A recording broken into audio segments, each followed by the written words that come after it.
Smoking ಮಾಡೋರಿಗೆ alcohol ತಗೊಂಡವ್ರಿಗೆ it is 2 to 3 times more common ಅವ್ರಿಗೆ ಕ್ಯಾನ್ಸರ್ ಬರೋದು. ಸ್ಮೋಕಿಂಗ್ ಜೊತೆ ಆಲ್ಕೋಹಾಲ್ ಯಾರು ತಗೊಂತಾರೋ ಅದು ಮಲ್ಟಿಪ್ಲಿಕೇಟಿವ್ ಎಫೆಕ್ಟ್. ಸ್ಮೋಕಿಂಗ್ ಇಂದ ಅಟ್ಲೀಸ್ಟ್ 20 ಇಂದ 30 ಥರ ಕ್ಯಾನ್ಸರ್ ಬರುತ್ತೆ. Smoking is the worst lifestyle choice or habit ಜನರಿಗೆ ಇರೋದು. ಸ್ಮೋಕಿಂಗ್ ಬಿಡ್ತೀನಿ ಅಂತ ಇವತ್ತು ಡಿಸೈಡ್ ಮಾಡಿದ್ರೆ ಅದೇ ರಿಸ್ಕು ಬೈ 5 years ಅವರು risk factor for cancer can be reduced by 5 times. 20 ವರ್ಷ 30 ವರ್ಷ ತೊಗೊಂಡಿರೋರಿಗೆ ಅದು ಡೆಫಿನೆಟ್ ಆಗಿ liver cancer or intestinal cancer is very common. Stress ಇಂದ ಏನಾಗುತ್ತೆ? ಸೊ ಬಾಡಿಯಲ್ಲಿ ಸ್ಟ್ರೆಸ್ ಅಂದರೆ ಬ್ಯಾಡ್ ಹಾರ್ಮೋನ್ಸ್ ಜಾಸ್ತಿ ಆಗುತ್ತೆ. ಒಂದು ಇನ್ಸುಲಿನ್ ಇನ್ಕ್ರೀಸ್ ಆಗುತ್ತೆ, ಕಾರ್ಟಿಸಾಲ್ ಇನ್ಕ್ರೀಸ್ ಆಗುತ್ತೆ, ಆಮೇಲೆ ಅಡ್ರಿನಲ್ ಇನ್ಕ್ರೀಸ್ ಆಗುತ್ತೆ. ಇದರಿಂದ ಡೈರೆಕ್ಟ್ ಲಿಂಕ್ ಇಲ್ಲ ಅಂದ್ರೂ there is a condition called inflammation.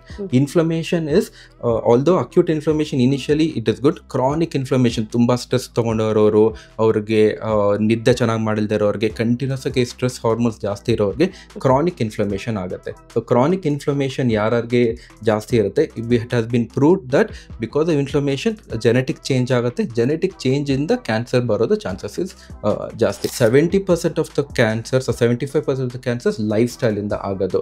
20% is inherited R ನಿಮ್ಮ ಜೆನೆಟಿಕ್ಸ್ ಅಲ್ಲೇ ಇರೋದು. ಅದು ಹೆಂಗೆ ಬರುತ್ತೆ ಅಂದ್ರೆ ಅದು ತಂದೆ ತಾಯಿಂದ ಮಕ್ಕಳಿಗೆ ಬರೋದು.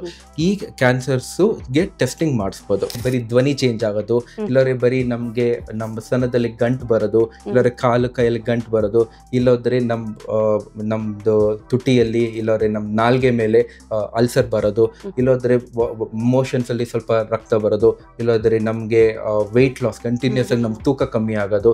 ಇಂಥ ಲಕ್ಷಣಗಳು ಏನಾದರೂ ಕಾಣಿಸ್ಕೊಂಡ್ರೆ ಅದು ತುಂಬ ದಿವಸದಿಂದ ಮೆಡಿಸಿನ್ ತೊಗೊಂಡ್ರೂ ಕಮ್ಮಿ ಆಗ್ತಾ ಇಲ್ಲ ಅಂದರೆ ದಯವಿಟ್ಟು ಡಾಕ್ಟರ್ ಹತ್ರ ಬನ್ನಿ, ಟೆಸ್ಟಿಂಗ್ ಮಾಡಿಸ್ಕೊಳ್ಳಿ. ಅದು ಕ್ಯಾನ್ಸರ್ ಇದೆಯೋ ಇಲ್ವೋ 100% ಯಾರಿಗೂ ಗೊತ್ತಿಲ್ಲ.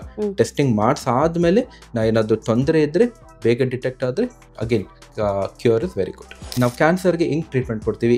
ಸರ್ಜರಿ ಮಾಡ್ಬೋದು, ಕೀಮೋಥೆರಪಿ ಮಾಡ್ಬೋದು, ರೇಡಿಯೇಷನ್ ಥೆರಪಿ ಅಂತ ಕಿರಣಗಳು ಕೊಡ್ಬೋದು. ಇವಾಗ ಹೊಸದು ಬಂದಿದೆ ನ್ಯೂಕ್ಲಿಯರ್ ಥೆರಪಿ ಅಂತ ಕೊಡ್ಬೋದು. ಕ್ಯಾನ್ಸರ್ ಗಡ್ಡೆಗೆ ನೋವು ಬರಲ್ಲ. ಹೋಗಿ ಯಾವುದಾದ್ರೂ ಗಡ್ಡೆ ಬಂದರೆ ಫಸ್ಟು ಡಾಕ್ಟರ್ ಹತ್ರ ಬನ್ನಿ. ಡಾಕ್ಟರ್, ಈಗ ಕೆಲವ್ರು ಅನ್ಕೋತಾರೆ ನನ್ಗೆ ಯಾವುದೇ ಬ್ಯಾಡ್ ಹ್ಯಾಬಿಟ್ಸ್ ಇಲ್ಲ, ಸೊ ನಾನು ಕ್ಯಾನ್ಸರ್ ಬರಲ್ಲ ಅಂತ ಆರಾಮ್ಸೆ ಇರಬಹುದು, ಅಥವಾ ನನ್ನ ಹೆಲ್ತ್ ಬಗ್ಗೆ ನಾನು ಬ್ಯಾಡ್ ಹ್ಯಾಬಿಟ್ಸ್ ಒಂದಿಲ್ಲ ಅನ್ನೋ ಕಾರಣಕ್ಕೋಸ್ಕರ ಆರಾಮಾಗಿರಬಹುದಾ ಅಂತ. ಕರೆಕ್ಟ್.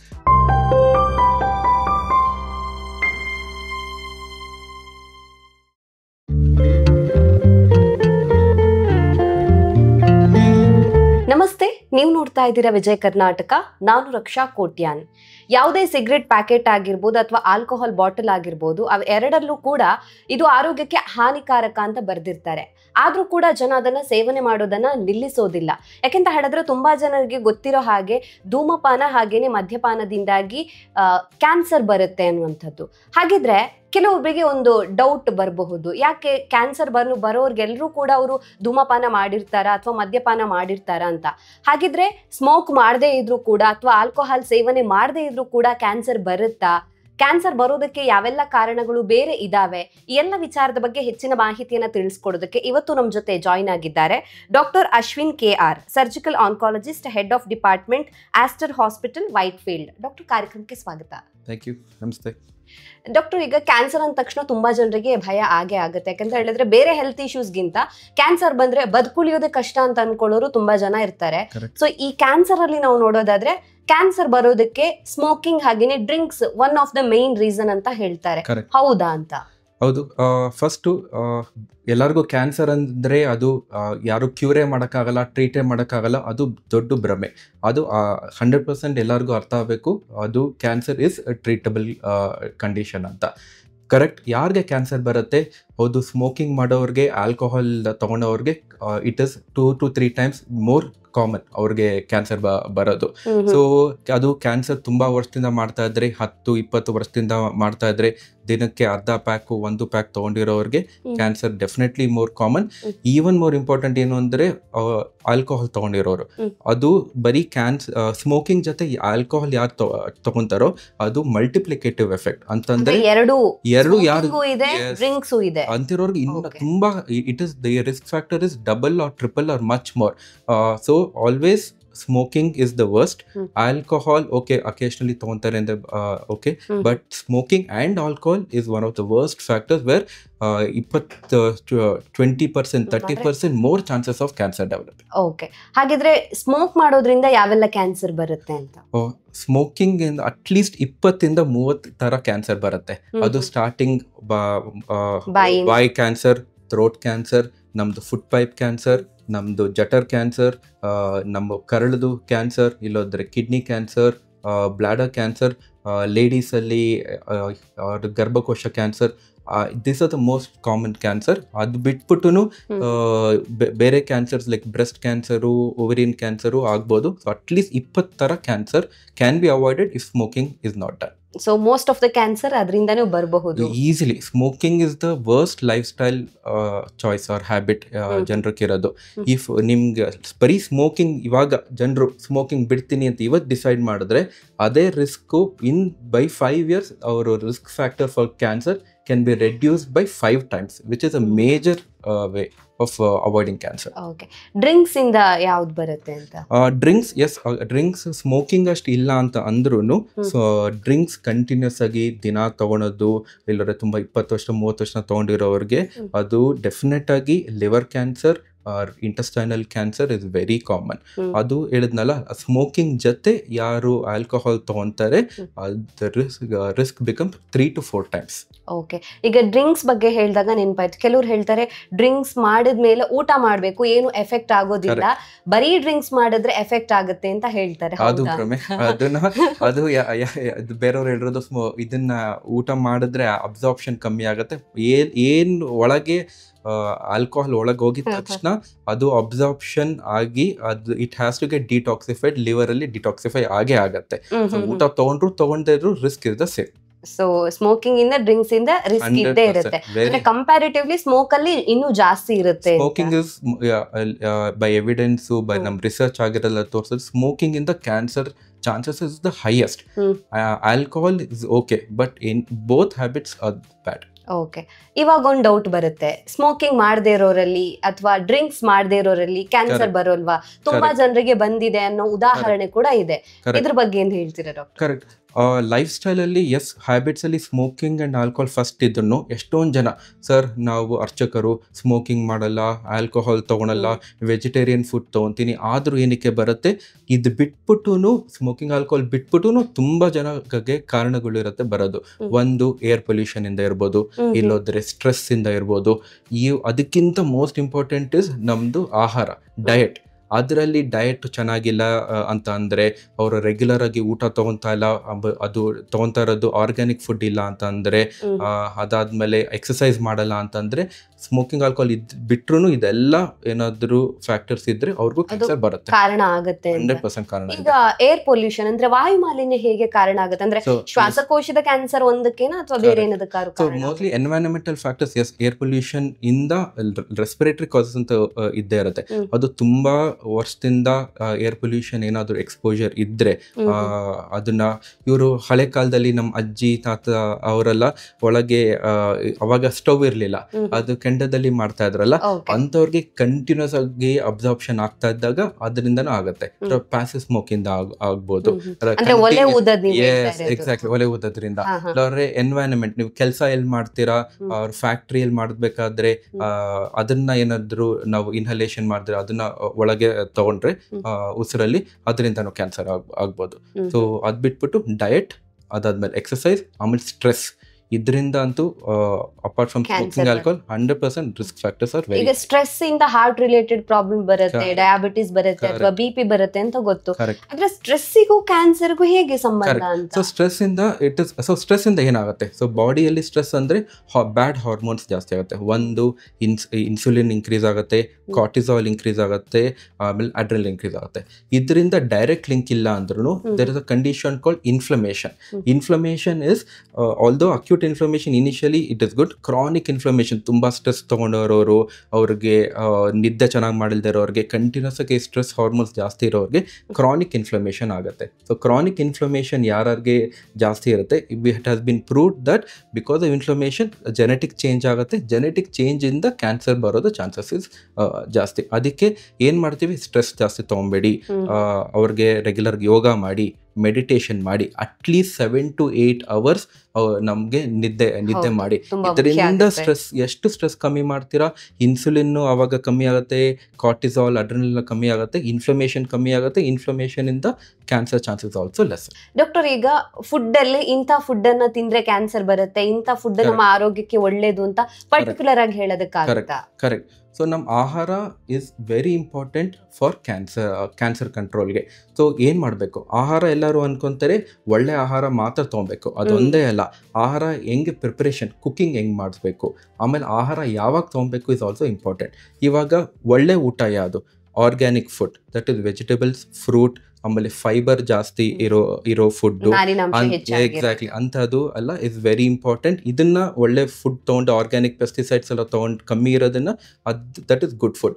ಬ್ಯಾಡ್ ಫುಡ್ ಅಂದ್ರೆ ಏನು, ದಟ್ ಇಸ್ ಪ್ರೊಸೆಸ್ಡ್ ಫುಡ್. ಮಕ್ಕಳಿಗೆ ಹಸುವಾದಾಗ ಏನು ಮಾಡ್ತೀವಿ, ಬಿಸ್ಕೆಟ್ ಕೊಡ್ತೀವಿ, ಇಲ್ಲೋದ್ರೆ ಜ್ಯೂಸ್ ಹೊರಗಡೆ ಸಿಗೋದು ಹೈ ಶುಗರ್ ಜ್ಯೂಸಸ್ ಕೊಡ್ತೀವಿ, ಸಾಫ್ಟ್ ಡ್ರಿಂಕ್ಸ್ ಕೊಡ್ತೀವಿ, ಇಲ್ಲೋದ್ರೆ ನಾವು ಇನ್ಸ್ಟೆಂಟ್ ಮಾಡೋ ಫುಡ್ ಕೊಡ್ತೀವಿ. All this processed food is bad. So ಅದನ್ನ ಮಕ್ಕಳು ನೆಕ್ಸ್ಟ್ 10 years 15 years ತೊಗೊಂಡಿದ ತಕ್ಷಣ ಅದರಿಂದ ಕ್ಯಾನ್ಸರ್ ಚಾನ್ಸಸ್ ಜಾಸ್ತಿ. Second, preparation also important. High fried food ತೊಗೊಳೋದು, ಇಲ್ಲೋದ್ರೆ ತುಂಬ ಫುಡ್ ಬಾರ್ಬಿಕ್ಯೂ, ಸ್ಮೋಕಿಂಗ್ ಅಂತ ಹೊಸದು ಇವಾಗ ವೆಸ್ಟರ್ನ್ ಇಂದ ಬಂದಿರೋ ನಮ್ಗೆ ಇವಾಗ ಫ್ಯಾಷನ್ನು, ಅದರಿಂದ ಪ್ರಿಪರೇಷನ್ ಕಂಟಿನ್ಯೂಸ್ ಆಗಿ ಮಾಡಿದ್ರೆ ಅದರಿಂದನೂ chances of cancer is higher. And ಈ ಒಂದು ಡೈರೆಕ್ಟ್ ಲಿಂಕ್ ಇಲ್ಲ ಅಂತಂದ್ರು, there is something called intermittent fasting. Intermittent fasting ಅಂತಂದರೆ we eat in a window of 8 to 12 hours. Again ಅದರಿಂದ it has been proved that intermittent fasting ಇಂದ್ರ inflammation ಕಮ್ಮಿ ಆಗುತ್ತೆ. ಅದರಿಂದನೂ ಇಟ್ ಇಸ್ ಬಿನ್ ರಿಸರ್ಚ್ ನಡೀತಾ ಇದೆ, ಇಟ್ ಇಸ್ ನಾಟ್ ಕನ್ಕ್ಲೂಸಿವ್. ಅದರಿಂದನೂ there are saying that cancer chances is lesser. So ನೀವು ಏನು ತಿಂತೀರಾ, ಏನು ಅವಾಯ್ಡ್ ಮಾಡ್ತೀರಾ, ಹೆಂಗೆ ಪ್ರಿಪೇರ್ ಮಾಡ್ತೀರಾ, ಯಾವಾಗ ತಿಂತೀರಾ. ಆ್ಯಂಡ್ ಇವಾಗ ಎಷ್ಟೊಂದು ಜನ ಸಪ್ಲಿಮೆಂಟ್ಸು ತೊಗೊಬೋದು. ಸಪ್ಲಿಮೆಂಟ್ಸಲ್ಲಿ ಏನು ಅಂತಂದರೆ ಟರ್ಮೆರಿಕ್ ತೊಗೊಳೋದು, ಇಲ್ಲೋದ್ರೆ ಗ್ರೀನ್ ಟೀ ತೊಗೊಳೋದು, ವಿಟಮಿನ್ ಸಿ, ವಿಟಮಿನ್ ಡಿ, ಇದೆಲ್ಲ again it is very protective. And long term ತೊಗೊಂಡ್ರೆ ಚಾನ್ಸಸ್ ಆಫ್ ಕ್ಯಾನ್ಸರ್ ಬರೋದು is gone to reduce. Okay, ಕಡಿಮೆ ಆಗುತ್ತೆ ಅಂತ ಹೇಳ್ಬಿಟ್ಟು. ಡಾಕ್ಟರ್, ನೀವು ಹೇಳಿದ್ರೆ ಮಾತಾಡ್ತಾ ಹೇಗೆ ಕುಕ್ ಮಾಡ್ತೀವಿ ಅನ್ನೋದು ಇಂಪಾರ್ಟೆಂಟ್ ಅಂತ. ಕೆಲವರು ಹೇಳ್ತಾರೆ ನಾವು ಯೂಸ್ ಮಾಡುವಂತ ಪಾತ್ರೆ ಹಿಂದಿನ ಕಾಲಕ್ಕೆ ಕಂಪೇರ್ ಮಾಡಿದ್ರೆ ಈಗೆಲ್ಲ ಕೋಟಿಂಗ್ ಇರುತ್ತೆ, ಅದು ಕೂಡ ನಮ್ಮ ಹೆಲ್ತ್ಗೆ ಹಾರ್ಮ್ ಅಂತ. ಹೌದಾ ಅಂತ? ಕರೆಕ್ಟ್. ಸೊ ಇವಾಗ ಬರ್ತಾ ಇರೋದು ಮುಂಚೆ ತರ ಕಾಪರ್ದು ಬ್ರಾಸ್ದೆಲ್ಲ ಬರ್ತಾ ಇತ್ತು. ಇವಾಗ ಟೆಫ್ಲಾನ್ ಕೋಟಿಂಗು, ಇಲ್ಲೋದ್ರೆ ನಾವು ಪ್ಲಾಸ್ಟಿಕ್ಸ್ ಯೂಸ್ ಮಾಡೋದು. ಎಸ್, ಇವಾಗ ಬಿಗ್ಗೆಸ್ಟ್ ಪ್ರಾಬ್ಲಮ್ ಕ್ಯಾನ್ಸರ್ಗೆ ಇವಾಗ ಬರ್ತಾ ಇರೋದು, ರಿಸರ್ಚ್ ನಡೀತಾ ಇರೋದು ಅಂತಂದ್ರೆ ಮೈಕ್ರೋ ಪ್ಲಾಸ್ಟಿಕ್ಸ್. ಇವಾಗ ನಾವು ಕಾಫಿ ಟೀ ಕೊಡ್ತೀವಿ, ಅಂಗಡಿಗೆ ಹೋಗ್ತೀವಿ, ಅದು ಪ್ಲಾಸ್ಟಿಕ್ ಕೋಟೆಡ್ ಆಗಿರುತ್ತೆ. ಅದರಿಂದ ಬಿಸಿ ಕಾಫಿ ಟೀ ಅದರಿಂದ ಕುಡಿದ್ರೆ ಲೀಚ್ ಆಗಿ ಪ್ಲಾಸ್ಟಿಕ್ಸ್ ನಾವು ಒಳಗೆ ತೊಗೊಂಡಿದ ತಕ್ಷಣ ಅದು ಆಲ್ಸೋ ಇನ್ಕ್ರೀಸಸ್ ದ ಕ್ಯಾನ್ಸರ್. ಆಮೇಲೆ ನಾವು ಮೈಕ್ರೋವೇವ್ ಯೂಸ್ ಮಾಡ್ತೀವಲ್ಲ, ಮೈಕ್ರೋವೇವ್ ಯೂಸ್ ಮಾಡೋದು ಪ್ಲೀಸ್ ಯೂಸ್ ಪೋರ್ಸಿಲಿನ್ ಹೀಟ್ ಮಾಡೋಕ್ಕೆ. ಪ್ಲಾಸ್ಟಿಕಲ್ಲಿ ಹೀಟ್ ಮಾಡಿದಾಗ ಏನಾಗುತ್ತೆ, ಅದೇ ಪ್ಲಾಸ್ಟಿಕ್ಸು ಫುಡ್ ಒಳಗೆ ಹೋಗಿ ಅಗೇನ್ ವಿಲ್ ಬಿ ಪ್ಲಾಸ್ಟಿಕ್ ತೊಗೊಂತೀವಿ, ಅದರಿಂದನೂ ಕ್ಯಾನ್ಸರ್ ಚಾನ್ಸಸ್. ಓಕೆ, ಅದೇ ಟೀ ಕಾಫಿಗೆ ಹೇಳ್ತಾರೆ ಸಾಮಾನ್ಯವಾಗಿ ಗ್ಲಾಸಲ್ಲಿ ಅಂದ್ರೆ ಅಲ್ಯೂಮಿನಿಯಂ ಅಥವಾ ಸ್ಟೀಲ್ ಇದ್ರಲ್ಲಿ ಕುಡಿಬಹುದು, ಆದ್ರೆ ಯೂಶಲಿ ನಮ್ಗೆ ಹೊರಗಡೆ ಹೋದಾಗ ಸಿಗೋವಂಥದ್ದು ಪೇಪರ್ ಗ್ಲಾಸ್. ಸೊ ಆ ಪೇಪರ್ ಗ್ಲಾಸ್ ಅಲ್ಲಿ ಕುಡಿಬಾರ್ದು ಅಂತ ಹೇಳ್ತಾರೆ. ಪೇಪರ್ ಗ್ಲಾಸ್ ಎಲ್ಲರೂ ಪೇಪರ್ ಅಂತಾರೆ, ಹೊರಗಡೆ ಒಳಗೆ ನೀವು ಕೋಟಿಂಗ್ ನೋಡಿದ್ರೆ it has a plastic coating. So that microplastic also ಬಿಸಿ ಕಾಫಿ ಟೀ ಹಾಕಿದಾಗ ಅದು ಅಬ್ಸಾರ್ಪ್ಷನ್ ಆಗಿ ತಗೊಂತೀರಾ. So that is also better to avoid. Okay, ಈಗ ಮೈಕ್ರೋ ಪ್ಲಾಸ್ಟಿಕ್ ಅಂತ ಹೇಳಿದಾಗ ಯಾವ್ದೆಲ್ಲ ಬರುತ್ತೆ ಅಂತ, ಅದು ಕ್ಯಾನ್ಸರ್ ಬರೋದಕ್ಕೆ one of the reason. Correct. So ಇವಾಗ ಮುಂಚೆ ಕ್ಯಾನ್ಸರ್ ಯಾರಿಗೆ ಬರ್ತಾ ಇತ್ತು, 50 years 60 years ಇಂದ ಅವ್ರಿಗೆ ಬರ್ತಾ ಇತ್ತು. ಇವಾಗ ಯಾವ ಕಾರಣಕ್ಕೆ ಅಂತ ಗೊತ್ತಿಲ್ಲ, mainly lifestyle, diet change, exercise, ಅದರಿಂದ ನೋಡಿದ್ರೆ ಇವಾಗ ನಮ್ಮ ಹಾಸ್ಪಿಟ್ಲಲ್ಲಿ ನೋಡ್ತೀವಲ್ಲ, ಕ್ಯಾನ್ಸರ್ಸು 50 years 40 years ಇರೋಗೆ ಕ್ಯಾನ್ಸರ್ ಬರ್ತಾ ಇದೆ. ಮೇನ್ ಥಿಂಗ್ ಇರೋದೇ lifestyle. So apart from bad habits, diet is the most important. So ಡಯಟ್ಗೆ ಅದಕ್ಕೆ ನಾವು ಊಟ ತೊಗೊಬೇಕಾದ್ರೆ ಏನು ತೊಗೊತೀವಿ, ಆರ್ಗ್ಯಾನಿಕ್ ಮನೆ ಊಟ ತೊಗೊಳ್ಳಿ. ಕಾಫಿ ಟೀ ಎಲ್ಲ ನಾವು ತೊಗೊಬೇಕಾದ್ರೆ ರೆಗ್ಯುಲರ್ ಗ್ಲಾಸಸಲ್ಲಿ ತೊಗೊಳ್ಳಿ, ಪ್ಲಾಸ್ಟಿಕ್ಸಲ್ಲಿ ತೊಗೊಬೇಡಿ. ಮೈಕ್ರೋವೇವ್ ಮಾಡಬೇಕಾದ್ರೂ ಮೈಕ್ರೋವೇವ್ ಪ್ಲಾಸ್ಟಿಕ್ ಅಲ್ಲಿ ಹೀಟ್ ಮಾಡಬೇಡಿ. So diet is apart from smoking alcohol, diet is very very important to make sure that cancer chances ಕಮ್ಮಿ ಮಾಡೋದಕ್ಕೆ. ಟೀ ಬ್ಯಾಗ್ ಅಲ್ಲೂ ಕೂಡ ಮೈಕ್ರೋ ಪ್ಲಾಸ್ಟಿಕ್ ಇರುತ್ತೆ ಹೇಳ್ತಾರೆ, ಹೌದಾ? ಇಲ್ಲ, ಇರಲ್ಲ. ನಮ್ಗೆ ಗೊತ್ತಿರಂಗೆ ಐ ಡೋಂಟ್ ಥಿಂಕ್. ಓಕೆ, ಅಂದ್ರೆ ಕೆಲವ್ರು ಹೇಳ್ತಾರೆ ಟೀ ಬ್ಯಾಗ್ ನಾವು ಡಿಪ್ ಮಾಡ್ತೀವಲ್ಲ, ಸೊ ಅದನ್ನು ಕೂಡ ಜಾಸ್ತಿ ಹೊತ್ತು ಡಿಪ್ ಮಾಡಿ ಇಡಬಾರ್ದು, ಅದ್ರಲ್ಲೂ ಮೈಕ್ರೋ ಪ್ಲಾಸ್ಟಿಕ್ ಇರುತ್ತೆ, ಆ ಬ್ಯಾಗ್ ಇರುತ್ತಲ್ಲ ಅದ್ರಲ್ಲಿ ಅಂತ. ಅದ್ ಬಿಟ್ರೆ ಡಾಕ್ಟರ್ ಬೇರೆ ಯಾವ್ದ್ರಲ್ಲೆಲ್ಲ ಮೈಕ್ರೋ ಪ್ಲಾಸ್ಟಿಕ್ ಇರುತ್ತೆ ಅಂತ? ಸೊ ಇವಾಗ ಎಲ್ಲೆಲ್ಲಿ ನಾವು ಊಟ ತಗೊಂತೀವಿ, ನಾವು ತಟ್ಟೆ ತಿನ್ನೋದು ಇವಾಗ ಪ್ಲಾಸ್ಟಿಕ್ ಆಗೋಗಿದೆ. ಸೊ ನೀವು ಆನ್ಲೈನ್ ಆರ್ಡರ್ ಮಾಡೋದು ನಮ್ಗೆ ಪ್ಲಾಸ್ಟಿಕ್ ಪ್ಲೇಟು ಪ್ಲಾಸ್ಟಿಕ್ ಕಂಟೈನರ್ ಅಲ್ಲೇ ಬರುತ್ತೆ. ಸೊ ಅವಾಯ್ಡ್ ತುಂಬಾ, ಐ ಮೀನ್ ರೆಗ್ಯುಲರ್ ಆಗಿ okay, once in a while, ವಾರಕ್ಕೆ ಒಂದ್ಸತಿ ಇಲ್ಲದ್ರೆ ಒಂದ್ ತಿಂಗಳಿಗೆ ಒಂದ್ಸತಿ use it is okay. But regular ಆಗಿ ತಗೊಂತಾ ಇರೋ ಮೈಕ್ರೋ ಪ್ಲಾಸ್ಟಿಕ್ಸ್ ನಾವು ತಗೊಳೋದು, ಇನ್ಹಲೇಷನ್ ಇದ್ರೂ it is bad for you, cancer ಆಗುತ್ತೆ. ಪ್ಲಾಸ್ಟಿಕ್ ತಟ್ಟೆಲಿ ಈಗ ಕೆಲವರು ಮನೆಯಲ್ಲೇ ಊಟ ಮಾಡ್ತಾರೆ, ಅಂದ್ರೆ ಹೊರಗಡೆಯಿಂದ ತರೋದಕ್ಕಿಂತಲೂ ಮನೆಯಲ್ಲೇ ಕಲರ್ ಪ್ಲೇಟ್ಸ್ ಇರುತ್ತೆ, ಅಂದ್ರೆ ಈವನ್ ಮಕ್ಳಿಗೂ ಖುಷಿ ಆಗ್ಲಿ ಅನ್ನೋ ಕಾರಣಕ್ಕೋಸ್ಕರ ಪ್ಲಾಸ್ಟಿಕ್ ಪ್ಲೇಟ್ ಕಲರ್ಫುಲ್ ಆಗಿರುತ್ತೆ, ಅದ್ರಲ್ಲೇ ಸರ್ವ್ ಮಾಡ್ತಾರೆ. ಅದು ಕೂಡ ಕಾರಣ ಆಗತ್ತೆ ಅಲ್ವಾ? ಅದಾಗ್ಬೋದು, ಬಟ್ ಅಷ್ಟು ಆ ಪದ್ಧತಿ ಇದೆಯೋ ಇಲ್ವೋ ಗೊತ್ತಿಲ್ಲ. ಬಟ್ ಮನೇಲಿ ತಿನ್ನೋದು ಅಟ್ಲೀಸ್ಟ್ ನಾವು ತಟ್ಟೆಲೆ ತಿಂತೀವಿ. ಮೇನ್ ನಾನ್ ನೋಡೋದು ಹೀಟಿಂಗು, ಅದಾದ್ಮೇಲೆ ನಾವು ರೆಗ್ಯುಲರ್ ಆಗಿ ಎಲ್ಲಾ ಕಡೆ ಕಾಫಿ ಟೀ ಕುಡಿತೀವಲ್ಲ, ಅದ್ರಲ್ಲಿ ಬರುವಂತ ಚಾನ್ಸಸ್ ಜಾಸ್ತಿ ಇರುತ್ತೆ ಅಂತ. ಡಾಕ್ಟರ್, ಹಾಗಿದ್ರೆ ಈಗ ನಾನ್ ಸ್ಮೋಕರ್ಸ್ ಹಾಗೇನೆ ನಾನ್ ಡ್ರಿಂಕ್ಸ್ ಮಾಡೋರಿಗೆ ಜಾಸ್ತಿ ಬರುವಂತಹ ಕ್ಯಾನ್ಸರ್ಸ್ ಯಾವ್ದೆಲ್ಲ ಅಂತ, ಅಂದ್ರೆ ಇಂಥದ್ದೇ ಪರ್ಟಿಕ್ಯುಲರ್ ಕ್ಯಾನ್ಸರ್ ಅಂತ ಮೆನ್ಷನ್ ಮಾಡಕ್ಕಾಗುತ್ತೆ? ಸೊ ಇವಾಗ ನಾನ್ ಸ್ಮೋಕಿಂಗ್ ನಾನ್ ಆಲ್ಕೋಹಾಲ್ ಇರೋರಿಗೆ ಅದು ಬಿಟ್ಟು ಏನಕ್ಕೆ ಕಾರಣ ಬರುತ್ತೆ? ಒಂದು ಮೋಸ್ಟ್ ಪ್ರಾಬಬ್ಲಿ ಕ್ಯಾನ್ಸರ್ ಬರೋದು ಜೆನೆಟಿಕ್ ಕಾಸಸ್ ಇಂದ. 70% of the cancers, 75% of the cancers life style ಇಂದ ಆಗೋದು. 20% ಇಸ್ ಇನ್ಹೆರಿಟೆಡ್ ಆರ್ ನಿಮ್ ಜೆನೆಟಿಕ್ಸ್ ಅಲ್ಲೇ ಇರೋದು. ಯಾ ಕ್ಯಾನ್ಸರ್ ಅಂದ್ರೆ ಅದು ನಮ್ ಫ್ಯಾಮಿಲಿ, ನಮ್ ತಾಯಿಯಿಂದ, ನಮ್ ತಂದೆಯಿಂದ ಮಕ್ಕಳಿಗೆ, correct, that is called genetic cancers. ಇದು ಚಿಲ್ಡ್ರನ್ ಅಲ್ಲಿ ಮಚ್ ಮೋರ್ ಕಾಮನ್. ಸೊ ಇವಾಗ ಚೈಲ್ಡ್ಹುಡ್ ಅಲ್ಲಿ lymphoma, leukemia, all these are non smoking non alcohol. ಅದು ಜೆನೆಟಿಕ್ಸ್. ಅಡಲ್ಟ್ಸ್ ಅಲ್ಲಿ ಜೆನೆಟಿಕ್ಸ್ ಅಂತ ಅಂದ್ರೆ breast cancer, ovarian cancer, endometrial cancer, ಅದು ಗರ್ಭಕೋಶ ಕ್ಯಾನ್ಸರು, ಕರಳದು ಕ್ಯಾನ್ಸರು, ಇಂಥ ಕ್ಯಾನ್ಸರ್ಸ್ ಅಲ್ಲ, ಜೆನೆಟಿಕಲಿ ನಮಗೆ ನಮ್ಮ ತಂದೆ ತಾಯಿಯಿಂದ ಮ್ಯುಟೇಷನ್ ಆಗಿ ಬಂದಿರೋ ಜೀನ್ಸ್ ಇಂದ ನಮಗೆ ಕ್ಯಾನ್ಸರ್ ಬರ್ಬೋದು. ಸೊ ಅಂಥವ್ರಿಗೆ ಸ್ಮೋಕಿಂಗ್ ಇಲ್ಲ, ಆಲ್ಕೋಹಾಲ್ ಇಂದ್ರ ಅಂದ್ರೂ ವೆರಿ ಅರ್ಲಿ ಸ್ಟೇಜ್ 20-25 ಇಯರ್ಸ್ ಅಷ್ಟೊತ್ತಿಗೆ ಕ್ಯಾನ್ಸರ್ ಬರ್ಬೋದು. So genetic causes is very very common. Doctor, ಹಾಗಿದ್ರೆ ಜೆನೆಟಿಕ್ ಕ್ಯಾನ್ಸರ್ ನ ಬಗ್ಗೆ ಬೇರೆ ಏನಾದರೂ ಹೇಳಕ್ಕೆ ಇಷ್ಟಪಡ್ತೀನಿ? ಸೊ ಜೆನೆಟಿಕ್ ಅಲ್ಲಿ 20-25% ಕ್ಯಾನ್ಸರ್ಸ್ ಬರುತ್ತೆ. ಅದ್ ಯಾರಿಗೆ, ಅದ್ ಹೆಂಗೆ ಬರುತ್ತೆ ಅಂದ್ರೆ ಅದು ತಂದೆ ತಾಯಿಂದ ಮಕ್ಕಳಿಗೆ ಬರೋದು. ಈ ಕ್ಯಾನ್ಸರ್ಸ್ ಗೆ ಟೆಸ್ಟಿಂಗ್ ಮಾಡಿಸ್ಬೋದು. ಸೊ ಈ ಕ್ಯಾನ್ಸರ್ಸ್ ಅಂದ್ರೆ ಲಾಸ್ಟ್ ಟೈಮ್ ಹೇಳಿದ್ನಲ್ಲ, ಅದು ಬ್ರೆಸ್ಟ್ ಕ್ಯಾನ್ಸರ್, ನಮ್ ಸ್ತನದ ಕ್ಯಾನ್ಸರ್, ಇಲ್ಲೋದ್ರೆ ನಮ್ದು ಓವೇರಿಯನ್ ಕ್ಯಾನ್ಸರ್, ಇಲ್ಲಾರೆ ಗರ್ಭಕೋಶ ಕ್ಯಾನ್ಸರ್, ಇಂಟೆಸ್ಟೈನಲ್ ಕ್ಯಾನ್ಸರ್. ಸೊ ಈ ಕ್ಯಾನ್ಸರ್ಗೆ ಇದು ನಮ್ಮ ಫ್ಯಾಮಿಲಿಯಲ್ಲಿ ತುಂಬಾ ಜನಕ್ಕೆ ಕ್ಯಾನ್ಸರ್ ಇದ್ರೆ, ಇಲ್ಲೋದ್ರೆ ಅವರೊಬ್ಬರಿಗೆನೆ 2 ತರ ಕ್ಯಾನ್ಸರ್ ಬಂದ್ರೆ, ಇಲ್ಲೋದ್ರೆ ಬರೀ 30 years 35 yearsಗೆ ಕ್ಯಾನ್ಸರ್ ಬಂದ್ರೆ, ಇಂಥ ಜನಕ್ಕೆ ಜೆನೆಟಿಕ್ ಟೆಸ್ಟಿಂಗ್ ಮಾಡೋದು ವೆರಿ ಇಂಪಾರ್ಟೆಂಟ್.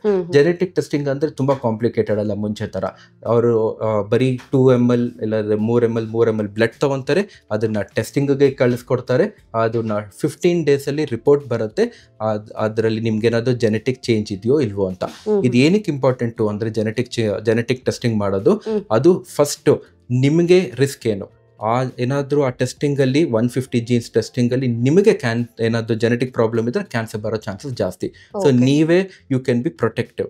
ಸೆಕೆಂಡು, ಇದರಿಂದ ಏನಾದ್ರು ಜೆನೆಟಿಕ್ ಇದ್ರೆ ನೀವೇನಾದ್ರು ಟ್ರೀಟ್ಮೆಂಟ್ ತಗೊಬೋದಾ, ಏನಾದ್ರು ಸರ್ಜರಿ ಮಾಡಿಸ್ಕೊಬೋದಾ, it is called prophylactic surgery or prophylactic medicine. ಅದರಿಂದ ಕ್ಯಾನ್ಸರ್ ಚಾನ್ಸಸ್ ಕಮ್ಮಿ ಮಾಡಿಸ್ಬೋದು. ಥರ್ಡ್, ನಿಮ್ಮ ಮಕ್ಕಳಿಗೆ, ನಿಮಗೆ ಜೆನೆಟಿಕ್ ಇದ್ದರೆ ನಿಮ್ಮ ಮಕ್ಕಳಿಗೂ ಬರ್ಬೋದು. ಸೊ ಇದರಿಂದ ನಿಮ್ಮ ಮಕ್ಕಳಿಗೂ ಪ್ರೊಟೆಕ್ಟ್ ಮಾಡೋದಕ್ಕೆ ಟೆಸ್ಟಿಂಗ್ ಮಾಡಿಸ್ಬೋದು, ಸ್ಕ್ರೀನಿಂಗ್ ಟೆಸ್ಟ್ ಮಾಡಿಸ್ಬೋದು.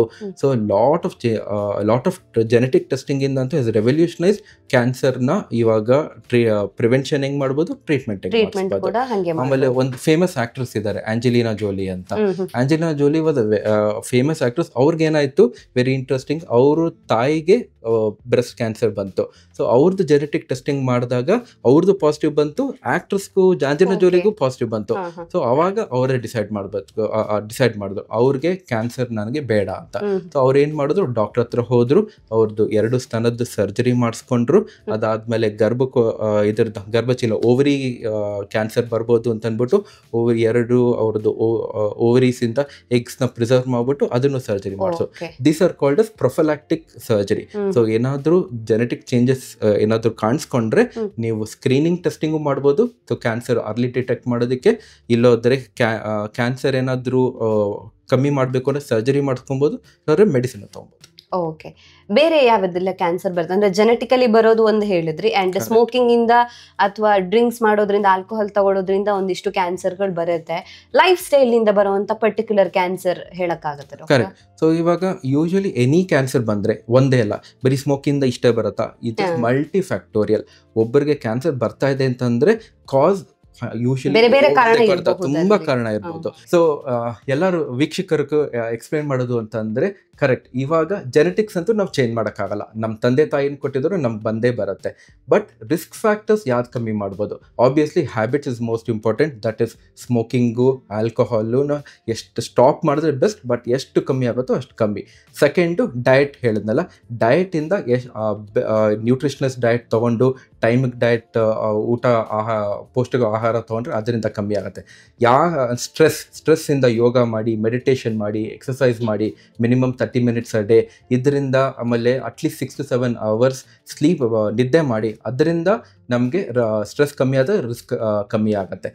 Next is vaccination. ವೈರಸಸ್ ಇಂದ ನಮಗೆ ಕ್ಯಾನ್ಸರ್ ಬರ್ಬೋದು. HPV ವೈರಸ್ ಅಂತ ಇದೆ, ಅದರಿಂದ ನಮಗೆ ಸರ್ವೈಕಲ್ ಕ್ಯಾನ್ಸರ್ ಆಗುತ್ತೆ. ಇಲ್ಲೋದ್ರೆ ಗಂಡಸರಿಗೆ oral cancer or anal cancer ಆಗ್ಬೋದು. Liver cancer also is caused by a virus called hepatitis. ಆಮೇಲೆ stomach cancer is caused by bacteria H. pylori. ಇದಕ್ಕೆಲ್ಲ ಇವಾಗ ವ್ಯಾಕ್ಸಿನೇಷನ್ ಬರ್ತಾ ಇದೆ. ಸೊ ವ್ಯಾಕ್ಸಿನೇಷನ್ಗೆ ಡಾಕ್ಟರ್ ಹತ್ರ ಹೋಗಿ ವ್ಯಾಕ್ಸಿನೇಷನ್ ತೊಗೊಂಡು ಪ್ರೊಟೆಕ್ಟ್ ಮಾಡ್ಬೋದು. ಸೆಕೆಂಡ್, ಇದೆಲ್ಲ ಮಾಡ್ತಾ ಇದೀವಿ ಡಾಕ್ಟ್ರೆ, ನಾವು ಬೆಸ್ಟು, ನಮ್ಮದು ಲೈಫ್ ಸ್ಟೈಲ್ ತುಂಬ ಚೆನ್ನಾಗಿದೆ, ಸ್ಟ್ರೆಸ್ ತೊಗೊತಾ ಇಲ್ಲ, ನಾವು ವ್ಯಾಕ್ಸಿನೇಷನ್ ಆಗಿದ್ದೀವಿ, ಆದರೂ ಕ್ಯಾನ್ಸರ್ಗೆ ಹೆಂಗೆ ಪ್ರಿವೆಂಟ್ ಮಾಡ್ಬೋದು ಅಂದರೆ ಸ್ಕ್ರೀನಿಂಗ್ ಟೆಸ್ಟ್ ಅಂತ ಇದೆ. ಎಲ್ಲ ಹಾಸ್ಪಿಟಲ್ಗೂ ಇವಾಗ ಕ್ಯಾನ್ಸರ್ಗೆ ಸ್ಕ್ರೀನಿಂಗ್ ಟೆಸ್ಟ್ ಇದೆ. 40 years ಆದಮೇಲೆ ಗಂಡಸರಿಗೆ ಬ್ಲಡ್ ಟೆಸ್ಟು, ಅಲ್ಟ್ರಾಸೌಂಡ್ ಮಾಡಿಸೋದು, ಎಕ್ಸ್ರೇ ಮಾಡಿಸ್ಬೇಕು. ಲೇಡೀಸ್ಗೆ ಪ್ಯಾಪ್ಸ್ಮಿಯರ್ ಟೆಸ್ಟ್ ಅಂತ ಮಾಡ್ತಾರೆ, ಅದು ಅವ್ರ ಗೈನಕಾಲಜಿಸ್ಟ್ ಮಾಡ್ತಾರೆ. ಆಮೇಲೆ ಅಲ್ಟ್ರಾಸೌಂಡು, ಬ್ಲಡ್ ಟೆಸ್ಟ್ ಮಾಡಿಸೋದು. ನಾವು ಎಲ್ಲರೂ ಬರೀ ಶುಗರ್ಗೆ ಪ್ರೊಟೆಕ್ಟ್ ಮಾಡ್ಕೊತೀವಿ, ಇಲ್ಲೋದ್ರೆ ನಾವು ಹಾರ್ಟ್ಗೆ ಚೆಕಿಂಗ್ ಮಾಡೋಕ್ಕೆ ECG ಮಾಡಿಸ್ಕೊತೀವಿ. ಬಟ್ ಯಾರು ಕ್ಯಾನ್ಸರ್ಗೆ ಪ್ರಿವೆಂಟ್ ಮಾಡೋದಕ್ಕೆ, ಇರೋರು ಡಿಟೆಕ್ಟ್ ಮಾಡೋಕ್ಕೆ ಸ್ಕ್ರೀನಿಂಗ್ ಟೆಸ್ಟ್ ಮಾಡಿಸಲ್ಲ. ಸೊ ಎಲ್ಲ ಹಾಸ್ಪಿಟ್ಲಲ್ಲೂ ದಯವಿಟ್ಟು 40 years ಆದಮೇಲೆ ನಿಮ್ಮ ಹಾಸ್ಪಿಟ್ಲ್ಗೆ ಹೋಗಿ ಕ್ಯಾನ್ಸರ್ಗೆ ನಮಗೆ ಸ್ಕ್ರೀನಿಂಗ್ ಟೆಸ್ಟ್ ಮಾಡಿಸ್ಕೊಳ್ಳಿ. ಇದರಿಂದ we can detect cancer early. And most important ಎಲ್ಲರಿಗೂ ಹೇಳಬೇಕು, ವೀಕ್ಷಕರಿಗೆ ಹೇಳಬೇಕು ಅಂದರೆ, cancer is curable. Early stage cancer is definitely curable. So ಬೇಗ ಡಿಟೆಕ್ಟ್ ಮಾಡಿದ್ರೆ chances of cure is very ಹೆಚ್ಚಾಗಿರುತ್ತೆ ಅಂತ. ಡಾಕ್ಟರ್, ಈಗ ನಾನ್ ಸ್ಮೋಕರ್ಸ್ ಆಗಿರ್ಬೋದು ಅಥವಾ ನಾನ್ ಡ್ರಿಂಕರ್ಸ್ ಆಗಿರ್ಬೋದು, ಕೆಲವೊಂದಿಷ್ಟು ಲಕ್ಷಣಗಳನ್ನ ಅವರು ನೆಗ್ಲೆಕ್ಟ್ ಮಾಡಲೇಬಾರ್ದು ಅಂತ ಹೇಳಿದ್ರೆ ಯಾವುದು?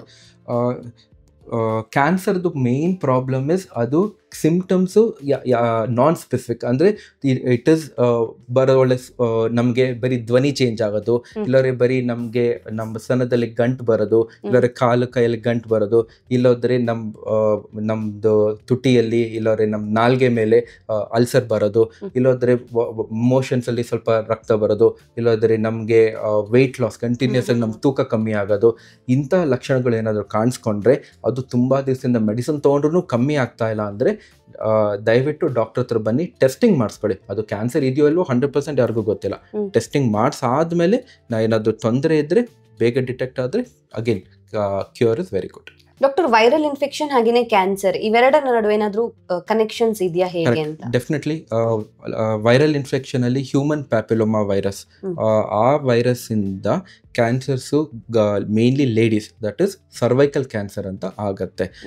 ಸರ್ವೈಕಲ್ ಕ್ಯಾನ್ಸರ್ ಬರೀ ಲೇಡೀಸ್ಗೆ ಪ್ರಿವೆಂಟ್ ಮಾಡೋದಕ್ಕೆ ಇವಾಗ ವ್ಯಾಕ್ಸಿನೇಷನ್ನು ತಗೋಬೋದು. ಅದೇ ಥರ ಗಂಡಸರಲ್ಲೂ ಮಕ್ಕಳಿಗೂ ಆ ವೈರಸ್ ಏನಾದರೂ ನಮ್ಮ ಥ್ರೋಟಲ್ಲಿ ಇದ್ದರೆ ಥ್ರೋಟ್ ಕ್ಯಾನ್ಸರ್ ಆಗ್ಬೋದು, ಇಲ್ಲದ್ರೆ ಪೀನಲ್ ಕ್ಯಾನ್ಸರ್, ಇಲ್ಲೋದ್ರೆ ಏನಲ್ ಕ್ಯಾನ್ಸರ್ ಅಂತ ಆಗ್ಬೋದು. ದ ಬೆಸ್ಟ್ ಥಿಂಗ್ ಇಸ್ ಈ ವೈರಸಸ್ಗೆ ನಮಗೆ ಇವಾಗ ವ್ಯಾಕ್ಸಿನೇಷನ್ ಬಂದಿದೆ. ಸೊ ಹೆಣ್ಮಕ್ಳಿಗೆ ಬಿಟ್ವೀನ್ 10 years to 14 years ನಿಮ್ಮ ಪೀಡಿಯಾಟ್ರಿಷಿಯನ್ ಹತ್ರ ಇಲ್ಲ ಗೈನಕಾಲಜಿಸ್ಟ್ ಹತ್ರ ಹೋದರೆ ಅದನ್ನು ವ್ಯಾಕ್ಸಿನ್ ತೊಗೊಬೋದು. ಈವನ್ ಆಫ್ಟರ್ 15 years ಆಲ್ಸೋ ಇವಾಗ ಏನಾದರೂ ಬಿಟ್ವೀನ್ 15 to 20 years ಮದುವೆ ಆಗೋಕ್ಕಿಂತ ಮುಂಚೆ ಅದಕ್ಕೂ ಅವಾಗಲೂ ವ್ಯಾಕ್ಸಿನೇಷನ್, ಬಟ್ 3 doses ತೊಗೊಬೇಕು. ಇವಾಗ ಗುಡ್ ನ್ಯೂಸ್ ಇಸ್ ಬರೀ ಹೆಣ್ಮಕ್ಳಿಗಲ್ಲ, ಗಂಡು ಮಕ್ಳಿಗೂ ಇವಾಗ ಆ ವ್ಯಾಕ್ಸಿನೇಷನ್ ಏನಾದರೂ ಹ್ಯೂಮನ್ ಪ್ಯಾಪಿಲೋಮಾ ವೈರಸ್ ವ್ಯಾಕ್ಸಿನೇಷನ್ ಕೊಟ್ಟರೆ ಗಂಡಸರಿಗೂ throat cancer, penile cancer, anal cancer ಎಲ್ಲ ಕಮ್ಮಿ ಆಗುತ್ತೆ. ಅದು ಒಂಥರ. ಸೆಕೆಂಡ್ ಇಸ್ ಲಿವರ್ಗೆ ಹೆಪಟೈಟಿಸ್ ಕ್ಯಾನ್ಸರ್. ಹೆಪಟೈಟಿಸ್ ಎಲ್ಲರಿಗೂ ಲಿವರ್ ಫೇಲ್ಯೂರ್ ಆಗುತ್ತೆ, ಜಾಂಡಿಸ್ ಬರುತ್ತೆ. ಅಂಥವ್ರಿಗೆ ಲಿವರ್ ಕ್ಯಾನ್ಸರ್ ಕಾಮನ್. ಸೊ ಅದಕ್ಕೆ there is hepatitis vaccine also. ಅದಕ್ಕೆ you can go to the doctor once in 3 years booster ತೊಗೊಬೋದು. ಇಲ್ಲ ಮಕ್ಕಳಿಗೆ 3 doses ತೊಗೊಂಡ್ರೆ hepatitis cancer also can be stopped. Okay doctor, ಈಗ ಟ್ರೀಟ್ಮೆಂಟ್ ವಿಷಯಕ್ಕೆ ಬಂದಾಗ ಸ್ಮೋಕಿಂಗ್ ಮಾಡೋರು ಅಥವಾ ಡ್ರಿಂಕ್ಸ್ ಮಾಡೋರಿಗೆ ಟ್ರೀಟ್ಮೆಂಟ್ ಕೊಡೋದಕ್ಕೂ ನಾನ್ ಸ್ಮೋಕರ್ಸ್ಗೆ ಅಥವಾ ಡ್ರಿಂಕ್ಸ್ ಮಾಡದಿರೋರಿಗೆ ಟ್ರೀಟ್ಮೆಂಟ್ ಕೊಡೋದಕ್ಕೂ ವ್ಯತ್ಯಾಸ ಇರುತ್ತಾ ಅಂತ? ಟ್ರೀಟ್ಮೆಂಟ್ ಚೇಂಜ್ ಆಗಲ್ಲ. ಸ್ಮೋಕಿಂಗ್ ಇದ್ರೂ ಆಲ್ಕೋಹಾಲ್ ಇದ್ರೂ ಟ್ರೀಟ್ಮೆಂಟ್ ಚೇಂಜ್ ಆಗಲ್ಲ. Response, body response correct, treatment change ಆಗಲ್ಲ. ಬಟ್ ನಾವು ನೋಡ್ದಂಗೆ ಸ್ಮೋಕಿಂಗ್ ಮಾಡಿರೋರಿಗೆ, ಆಲ್ಕೋಹಾಲ್ ಇರೋರಿಗೆ ಇಮ್ಯುನಿಟಿ ಕಮ್ಮಿ ಇರುತ್ತೆ, ಅವ್ರ ಜನರಲ್ ಕಂಡೀಷನ್ ಕಮ್ಮಿ ಇರುತ್ತೆ. ನಾವು ಅಗ್ರೆಸಿವ್ ಕೀಮೋಥೆರಪಿ ತೊಗೊತೀವಿ, ಇಲ್ಲ ಸರ್ಜರಿ ಮಾಡ್ತೀವಿ, ಅಂಥವ್ರಿಗೆ ಅವ್ರದ್ದು ಇಮ್ಯುನಿಟಿ ಸೋಲಸ್ ದಟ್ ಅವ್ರಿಗೆ response is also very less. ಒಬ್ರು ಪರ್ಸನ್ ಬಂದಿದ್ರು, ಬರೀ 45 years, ತುಂಬಾ ಸ್ಮೋಕಿಂಗ್ ಮಾಡ್ತಾ ಇದ್ರು. ಅಂಥವ್ರಿಗೆ ನಾವು ನೋಡಿದಾಗ ಆಲ್ದೋ ಅವ್ರಿಗೆ ಶುಗರ್ ಇಲ್ಲ, BP ಇರಲಿಲ್ಲ, ತುಂಬಾ ಸ್ಮೋಕಿಂಗ್ ಮಾಡಿ ಲಂಗ್ಸ್ ತುಂಬಾ ವೀಕ್ ಇತ್ತು. ಅಂಥವ್ರಿಗೆ ಸರ್ಜರಿ, ನಾರ್ಮಲ್ ಸರ್ಜರಿನೂ ರಿಸ್ಕ್ ಆಯಿತು. ಸೊ ಡೆಫಿನೆಟ್ಲಿ ಸ್ಮೋಕಿಂಗ್ ಮಾಡಿರೋರಿಗೆ, ಆಲ್ಕೋಹಾಲ್ ಮಾಡಿ ಲಿವರ್ ಅಫೆಕ್ಟ್ ಆಗಿರೋರಿಗೆ the risk factors are more. And chemotherapy ಕೊಡೋದು, ಸ್ಟ್ರಾಂಗ್ ಕೀಮೋಥೆರಪಿ ಎಲ್ಲ ಕೊಡೋದು, ಅವ್ರಿಗೆ ತಡ್ಕೊಳೋದು ಸ್ವಲ್ಪ ಕಮ್ಮಿ. ಓಕೆ, ಟ್ರೀಟ್ಮೆಂಟ್ ಪ್ರೊಸೀಜರ್ ಕೂಡ ಇವರಿಗೆ ಜಾಸ್ತಿ ಟೈಮ್ ತಗೊಳುತ್ತಾ? ಆ ಥರ ಟ್ರೀಟ್ಮೆಂಟ್ ಇಲ್ಲ. ಬಟ್ ರೆಸ್ಪಾನ್ಸು ನಾವು ನೋಡ್ದಂಗೆ ಸ್ಮೋಕಿಂಗು, ಆಲ್ಕೋಹಾಲ್ ಇರೋರಿಗೆ ರೆಸ್ಪಾನ್ಸ್ ಸ್ಲೈಟ್ಲಿ ಅಂದ ಲೆಸರ್ ಸೈಡ್. ಓಕೆ, ಈಗ ಫಸ್ಟ್ ಸ್ಟೇಜ್ ಅಲ್ಲಿ ಇತ್ತು ಕ್ಯಾನ್ಸರ್ ಅಂತ ಹೇಳಿದ್ರೆ, ಅಥವಾ ಈಗೇನು ಡಿಟೆಕ್ಟ್ ಆಗ್ತಾ ಇದೆ ಅಂದಾಗ ಟ್ರೀಟ್ಮೆಂಟ್ ಅಲ್ಲಿ ಫಸ್ಟ್ ಆಪ್ಷನ್ ಯಾವುದು? ಆಪರೇಷನ್ ಆಗಿರುತ್ತಾ? ಅದು ಕ್ಯಾನ್ಸರ್ ಬಂದಿರೋದು ಫಸ್ಟ್ ನಮ್ಮ ಬಾಡಿಯಲ್ಲಿ 200 ಟೈಪ್ಸ್ ಆಫ್ ಕ್ಯಾನ್ಸರ್ ಇದೆ ನಮ್ಮ ಬಾಡಿಯಲ್ಲಿ. ಎಸ್, ಇವಾಗ ನಮಗೆ ಕೂದಲು ಬಿಟ್ಟು, ಇಲ್ಲದ್ರೆ ನಮ್ದು ಉಗುರು ಬಿಟ್ಟು ಯಾವ ಪಾರ್ಟ್ಗೂ ಬೇಕಾದ್ರೆ ಕ್ಯಾನ್ಸರ್ ಬಟ್ಟು, ದೇವರು ಎಲ್ಲ ಕಡೆನೂ ಕ್ಯಾನ್ಸರ್ ಬರುತ್ತೆ. ಸೊ ಇವಾಗ ನಾವು ಕ್ಯಾನ್ಸರ್ಗೆ ಹೆಂಗ್ ಟ್ರೀಟ್ಮೆಂಟ್ ಕೊಡ್ತೀವಿ? ಸರ್ಜರಿ ಮಾಡ್ಬೋದು, ಕೀಮೋಥೆರಪಿ ಮಾಡ್ಬೋದು, ರೇಡಿಯೇಷನ್ ಥೆರಪಿ ಅಂತ ಕಿರಣಗಳು ಕೊಡ್ಬೋದು. ಇವಾಗ ಹೊಸದು ಬಂದಿದೆ ನ್ಯೂಕ್ಲಿಯರ್ ಥೆರಪಿ ಅಂತ ಕೊಡ್ಬೋದು. ಸೊ ಇವಾಗ ನಾವು ಟ್ರೀಟ್ಮೆಂಟ್ ಕೊಡೋದು ಇದು ಒಬ್ಬೊಬ್ಬರಿಗೆ ಅರ್ಲಿ ಸ್ಟೇಜ್ ಇರೋರಿಗೆ ಒಬ್ಬೊಬ್ಬರಿಗೆ ಸರ್ಜರಿ ಮಾಡಿಸ್ಬೋದು, ಒಬ್ಬೊಬ್ಬರಿಗೆ ಏನಾದರೂ ಲೇಟ್ ಸ್ಟೇಜ್ ಇದ್ದರೆ ಸರ್ಜರಿ ಮಾಡೋಕ್ಕಾಗದೇ ಇರೋರಿಗೆ ಕೀಮೋಥೆರಪಿ ಶ್ರಿಂಕ್ ಮಾಡ್ಬೋದು. ಇದು ಯಾವ ಭಾಗದಲ್ಲಿ ಕ್ಯಾನ್ಸರ್ ಬಂದಿದೆ, ಯಾವ ಸ್ಟೇಜಲ್ಲಿ ಬಂದಿದೆ ಅದು ಇಂಪಾರ್ಟೆಂಟು. ಎಲ್ಲಾರ್ಗು ಸರ್ಜರಿ ಮಾಡ್ತೀವಿ, ಎಲ್ಲಾರ್ಗೂ ಕೀಮೋಥೆರಪಿ ಕೊಡ್ತೀವಿ ಅಂತ ಇಲ್ಲ. ಅದು ಎಸ್, ಒಬ್ಬೊಬ್ಬರಿಗೆ ಸರ್ಜರಿ ಇಲ್ದೇನೆ, ಎಷ್ಟೊಂದು ಜನಕ್ಕೆ ಅನ್ಕೋತಾರೆ ಸರ್ ಸರ್ಜರಿ ಮಾಡಿಸ್ಕೊಳಲ್ಲ, ನಮ್ಗೆ ಹಂಗೆ ಟ್ರೀಟ್ಮೆಂಟ್ ಮಾಡ್ಬೋದು, ಅದು ಮಾಡ್ಬೋದು. That is called as organ preserving surgery. ಏನಾದರೂ ನಮಗೆ ಧ್ವನಿ ಕ್ಯಾನ್ಸರ್ ಬಂದಿದ್ರೆ ಇವಾಗ ಸರ್ಜರಿ ಮಾಡಿದ್ರೆ ಫುಲ್ ಧ್ವನಿ ಪೆಟ್ಟಿಗೆನೇ ತೆಗೆದ್ಬಿಟ್ಟು ಅವ್ರಿಗೆ ವಾಯ್ಸ್ ಬರಲ್ಲ. ಅಂಥವ್ರಿಗೆ ಇವಾಗ ರೇಡಿಯೇಷನ್ ಕೊಟ್ಬಿಟ್ಟು ಸರ್ಜರಿ ಅವಾಯ್ಡ್ ಮಾಡಿಸ್ಬಿಟ್ಟು ನಾವು ಟ್ರೀಟ್ಮೆಂಟ್ ಕೊಡ್ಬೋದು.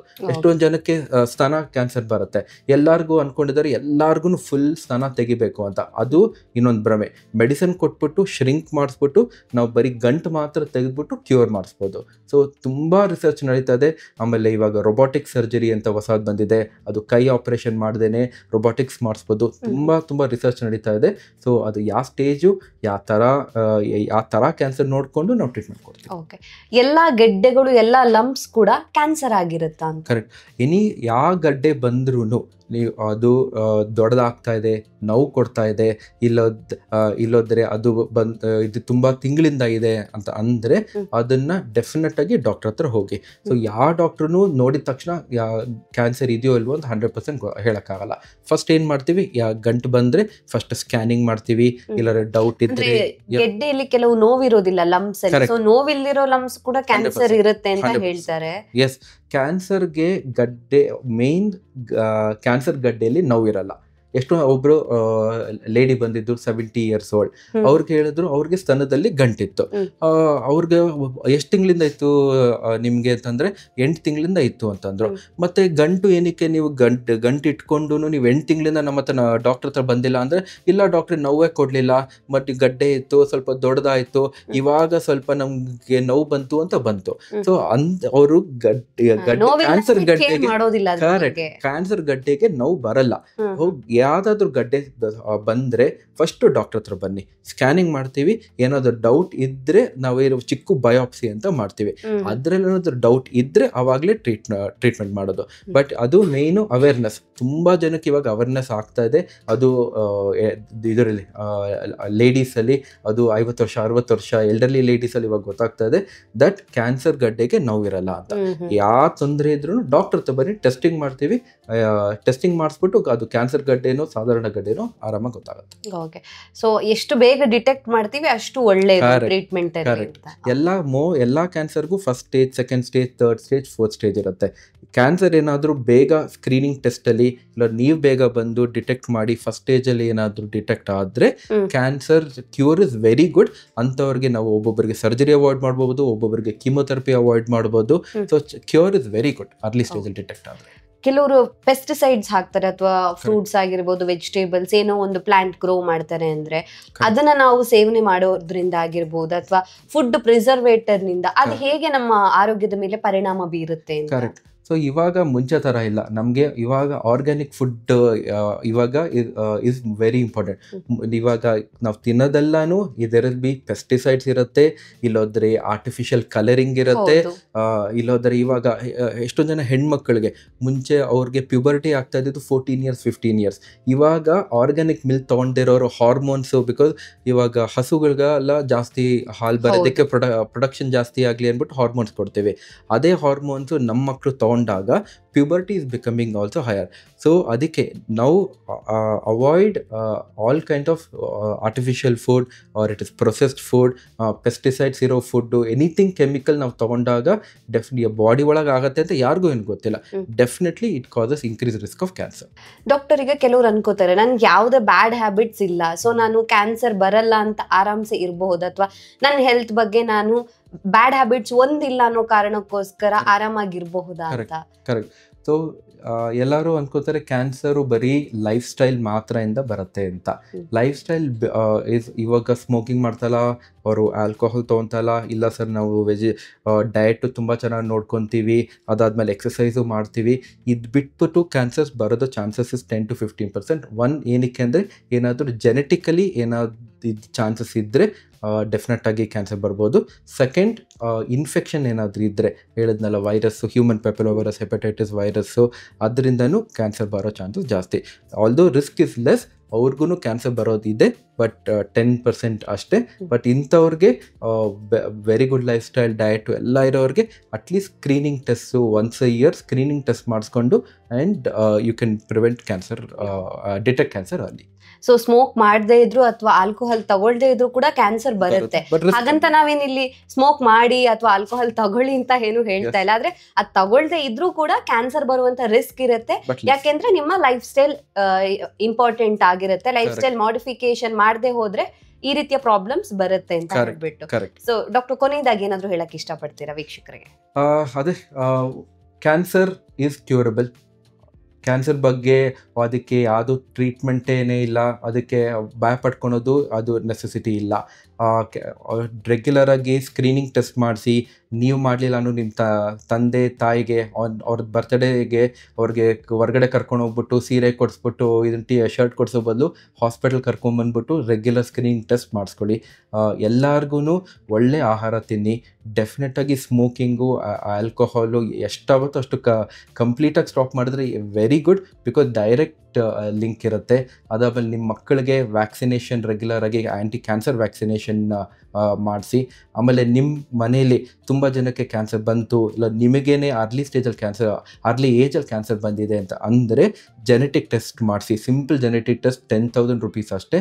ಅದು 2 weeksಲ್ಲಿ ರಿಪೋರ್ಟ್ ಬರುತ್ತೆ. ಅದರಿಂದ ನಿಮ್ಮ ರಿಸ್ಕ್ ಎಷ್ಟಿದೆ ಅಂತ ಗೊತ್ತಾಗುತ್ತೆ, ಟ್ರೀಟ್ಮೆಂಟ್ ಏನು ಅಂತ ತೊಗೊಬೋದು, ಪ್ರಿವೆನ್ಷನ್ ಏನು ಮಾಡ್ಬೋದು ಗೊತ್ತಾಗುತ್ತೆ. ನಿಮ್ಮ ಮಕ್ಕಳಿಗೂ ಪ್ರಿವೆನ್ಷನ್ ಹೆಂಗೆ ಮಾಡ್ಬೋದು, ಡಿಟೆಕ್ಷನ್ ಹೆಂಗೆ ಮಾಡ್ಬೋದು ಅಂತಲೂ ಗೊತ್ತಾಗುತ್ತೆ.